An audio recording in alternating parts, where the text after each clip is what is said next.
నడుపుతూ మాట్లాడకూడదు. అందుకే చెప్తున్నా హలో హలో అని. హలో అనంతపూర్. మరి ఇక్కడ అనంతపూర్ ఎస్పీ గారు జగదీష్ గారు చొరవతోటి ఈ రోజు ప్రజల సంక్షేమం కొరకు ఇన్ని మెసేజ్లు జారీ చేయడం జరుగుతుంది. పంచసూత్రాల గురించి వాళ్ళు ఒకటే మొత్తుకుంటున్నారు. ఆ పంచసూత్రాలు పాటించండి. ట్రిపుల్ రైడింగ్ వద్దు, హెల్మెట్ ధరించండి, సెల్ ఫోన్ డ్రైవింగ్ వద్దు, డ్రంక్ అండ్ డ్రైవ్ వద్దు, స్పీడ్ ఎక్కువగా నడపొద్దు. ఈ 5 సూత్రాలను పాటించండి. డెఫినెట్ గా మీ జీవితాన్ని కాపాడుకోండి. పక్క వారిని కూడా సేఫ్ గా ఉండనివ్వండి. మీరు సేఫ్ గా ఉండండి, పక్క వాళ్ళని సేఫ్ గా ఉండనివ్వండి. ముఖ్యంగా స్కూల్ పిల్లలు కానీ, ఆడవాళ్ళు కానీ, రోడ్డు మీద వెళ్తున్న వాళ్ళకి ఈ మధ్య భద్రత లేకుండా పోతుంది.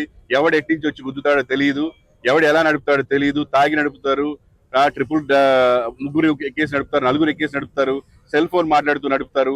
ఏదైనా చెప్తే కోపం వస్తుంది. మరి పోలీసు వాళ్ళు చెప్పేది మన మంచికే, కానీ వాళ్ళ మీద మరి కోపం వస్తుంది. వద్దు, కోపం వద్దు. మన జీవితాలను మనం కాపాడుకుందాం.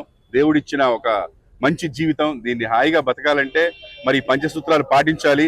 అనంతపూర్ ఎస్పీ గారు జగదీష్ గారు, అలాగే ట్రైనీ ఐపీఎస్ ఆఫీసర్ కూడా ఉన్నారు ఇక్కడ. వాళ్ళందరూ చొరవ తీసుకొని, అలాగే ఇక్కడ అనంతపురం పోలీసులందరూ ముఖ్యంగా చాలా చొరవ తీసుకొని మన జీవితాల కోసం, మన ప్రాణాల కోసం వాళ్ళు ఎంతో కష్టపడుతున్నారు. దయచేసి అర్థం చేసుకోండి. సేఫ్ గా ఉండండి అందరూ. Thank you. నా పేరు ఈటీవీ ప్రభాకర్. నమస్కారం. సో ఈ రోజు మనం ఇన్ని రూల్స్ అండ్ అంతా చూస్తున్నాము, ఇంత సేఫ్టీస్ అంతా చెప్తున్నారు, బట్ మేము ఫాలో అవ్వట్లేదు.